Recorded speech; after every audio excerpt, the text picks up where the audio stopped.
Hello guys, welcome back to my channel. मैं हूं मुस्कान पटनेजा और आज मैं अपने चैनल पर न्यू वीडियोस हारमोनियम की डाल रही हूं।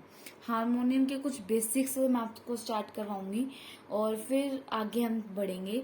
हारमोनियम में जो यूज हारमोनियम का होता है वो किस लिए होता है? म्यूजिक बजाने के लिए। ऑब्वियसली लोग अपने मूड के हिसाब से जो है म्यूजिक्स बजाते हैं या म्यूजिक्स यूट्यूब पे सुनते हैं। जैसे कि कोई सैड होगा तो वो सैड सॉन्ग चलाएगा, कोई हैप्पी है तो वो हैप्पी वाले सॉन्ग चलाता है, कोई रोमांटिक सॉन्ग सुनता है, कोई हिंदी सॉन्ग्स। सबकी अपनी अपनी चॉइसेस होती है, मूड के हिसाब से लोग अपने सॉन्ग्स चलाते हैं। तो बस आज यही मैं अब हारमोनियम पे अब मैं बताना चाहती हूँ कि हारमोनियम कैसे बजता है। तो सबसे पहले हारमोनियम की जो है 3 पार्ट्स होते हैं। 3 पार्ट्स यानी कि एक होता है मंद्र सप्तक, एक होता है मध्य सप्तक और एक होता है तार सप्तक। मंद्र, मध्य और तार ये सब अलग अलग कैटेगरीज हैं। कुछ लोग मंद्र सप्तक से गाना पसंद करते हैं, कुछ लोग मध्य सप्तक से, कुछ लोग तार सप्तक से। तो मंद्र से सबसे पहले हमें तो ये पता होना चाहिए कि एक सप्तक के अंदर कितने स्वर होते हैं। अगर हम शुद्ध स्वर की बात कर रहे हैं, शुद्ध स्वर यानी कि सा रे गा मा पा धा नी सा, सा रे गा पा सा ने गा मा पा धा नी सा, तो ये सब जो है शुद्ध स्वर होते हैं। शुद्ध स्वर जैसे कि ये है सा, ये है रे, गा है ये है मा, पा, धा, नी, सा। ठीक है, यहाँ से यहाँ तक जो है हमारा मंद्र सप्तक होता है। ठीक है, यहाँ से यहाँ तक हमारा मंद्र सप्तक होएगा। इसके बाद आता है हमारा मध्य सप्तक। तो यहाँ पर जो शुद्ध स्वर होते हैं हमारे वो होते हैं 7। अगर शुद्ध स्वर यानी कि सा रे गा मा पा धा नी सा, ये मैं आपको पहले भी बता चुकी हूँ। और अगर हम टोटल एक सप्तक की बात करें, एक सप्तक में यहाँ से यहाँ तक कितने स्वर आएंगे? हमने लास्ट में सा को इसलिए इंक्लूड नहीं करते क्योंकि सा हमारा पहले आ चुका है, वो वापसी रिपीट होगा। तो वापस रिपीट की जगह पे सप्तक हमारा यहाँ से यहाँ तक होता है।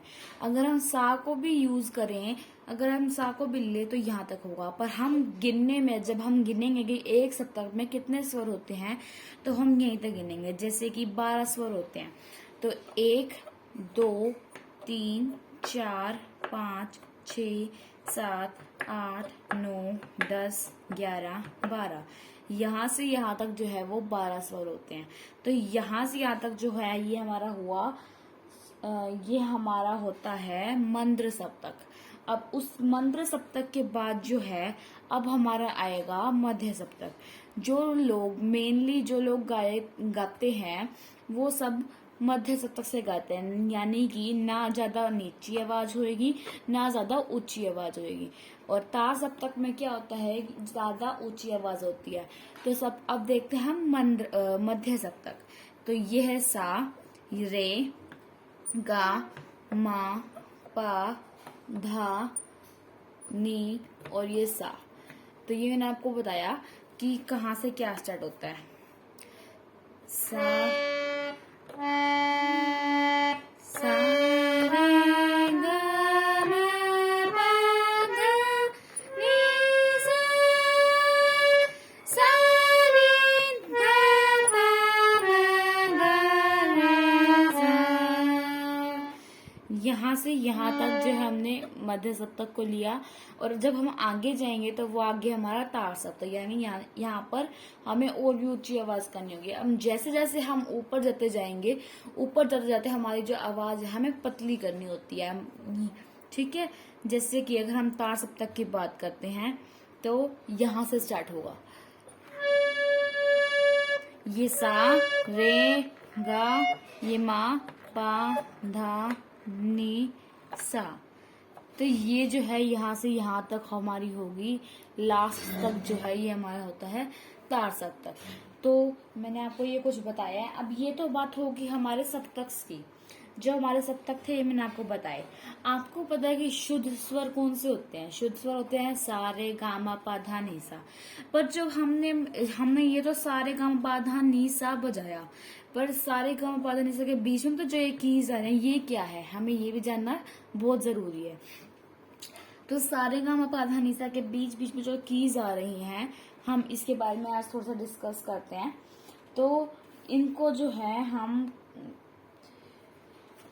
जैसे कि अब देखो, कुछ ये जो 7 स्वर मैंने आपको बताए इनको हम कहते हैं शुद्ध स्वर, सारे गामा पा धा नी सा। अब होता है, एक होता है विकृत स्वर। विकृत स्वर कौन से होते हैं? यानी कि जो स्वर अपने निश्चित स्थान से हट जाते हैं। यानी कि ये मैंने आपको बताया था कि ये सा है, सा, ठीक है। अब इसके बीच में ये वाली की आ रहा है, ये क्या है? इसकी का भी तो हमें पता होना चाहिए। तो यानी कि ये एक विकृत स्वर है, ठीक है। ये तो रे था हमारा। अब ये की बीच में एक्स्ट्रा आ रही है, ये गा है। तो ये जो की है ये एक विकृत स्वर है। पर ये विकृत स्वर है कौन से? विकृत स्वर के भी 2 प्रकार के होते हैं, कोमल और तीव्र। कोमल का मतलब होता है कि जोन सा हमारा शब्द है शुद्ध स्वर है, यानी कि सा रे गा मा पा धा नी सा, जोन सा हमारा शुद्ध स्वर है, यानी कि हमारा शुद्ध स्वर मान लो रे है, तो अगर रे से पहले हमारी जो की आ रही है वो हमारी रे कोमल होगी। यानी कि वो भी है तो रे ही, पर ये जो है हमारी रे कोमल है। तो क्या हुआ? सा रे कोमल और ये रे, ठीक है, ये होता है रे, और ये पीछे वाला रे कोमल। तीव्र स्वर जो है उसका मतलब होता है कि जो हमारा स्वर है शुद्ध स्वर है उससे एक आगे लगेगी की। रे में तो हमने एक पीछे लगाई यानी कि रे कोमल, अगर हम एक आगे लगाएंगे तो इसका मतलब होता है तीव्र। कोमल स्वर और तीव्र स्वर। तीव्र स्वर सिर्फ एक ही होता है हमारा, तीव्र स्वर होता है सिर्फ एक, यानी कि माँ होता है, ठीक है। तो तीव्र स्वर तो ओनली की सिर्फ और सिर्फ म होता है, और जो कोमल स्वर होते हैं वो होते हैं 4, रे गा धा नी। रे यानी कि ये रे, गा, ठीक है। फिर आता है ये आएगा धा, देखो रे गा धा, ये सॉरी दा धा और ये नी, ठीक है। अब देखो हमने रे गा धा नी को हमने कोमल बोला और म को हमने तीव्र बोला, रे, ठीक है। तो हमारे जो स्वर बच गए, अब जो स्वर बच गए यानी कि स रह गया और प रह गया, ये क्या है? ये होते हैं अचल स्वर, यानी कि इसका ना कोई कोमल होएगा ना ही कोई तीव्र होगा। तो इस स का ना ही कोमल होता है ना ही तीव्र होता है। तो मैं एक बार आपका सारे के सारे स्वर कोमल बता देती हूँ। तो कोमल स्वर होते हैं रे, ये वाला, गा, ठीक है, ये होता है धा और ये होता है नी। ये 4 जो है कोमल होते हैं। और जो माँ तीव्र होता है, म तीव्र, वो कौन सा होता है? ये तो मैंने आपको बताया था म होता है, उससे एक आगे लगने वाला, यानी कि ये तीव्र होएगा। एक बार हम गा के देख लेते हैं।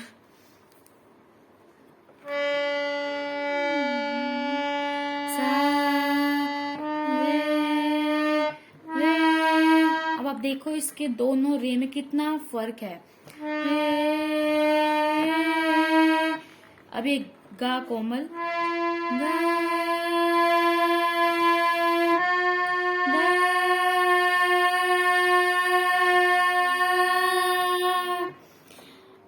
मा, ये मा तीव्र है, मा,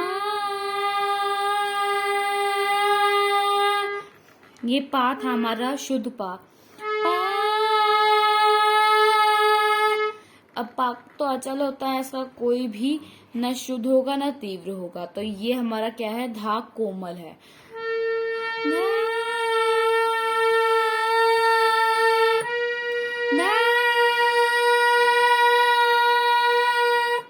अब ये नी कोमल, फिर नी, नी,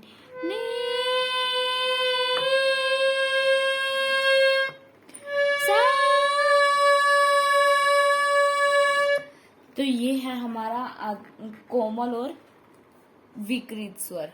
ये तो हमने आपको बताया, जो ये है सब कोमल और विकृत स्वर। और आज का लेक्चर यहीं पे खत्म होता है। आपको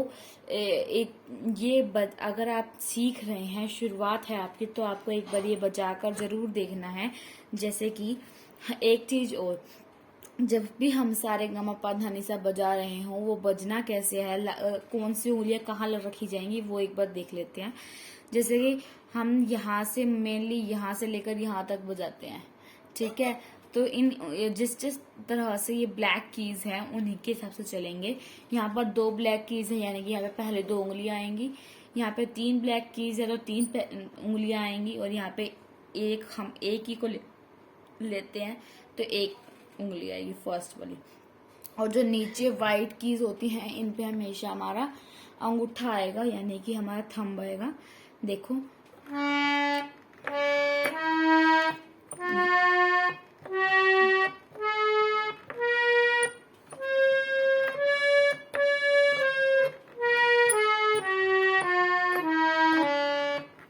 ठीक है।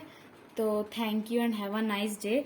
आपको एक बार ये प्रैक्टिस करके देखना। नेक्स्ट क्लास में मैं आपको इसके बारे में थोड़ी और जानकारी दूंगी और कुछ और सरगमों के बारे में बताऊंगी, जिससे आपका गला खुल सकता है। आपको बस ज्यादातर करना क्या है, सिर्फ और सिर्फ इसकी हारमोनियम के साथ अपनी आवाज को जिसमें मैच करना है, जिस प्रकार मैंने करी थी, मैंने अभी वो करके दिखाई थी, उसी तरह से आपको भी अपनी आवाज मैच करनी है इस हारमोनियम से, और फिर सुन के देखना आपको कितना मजा आएगा। ठीक है। Thank you and have a nice day.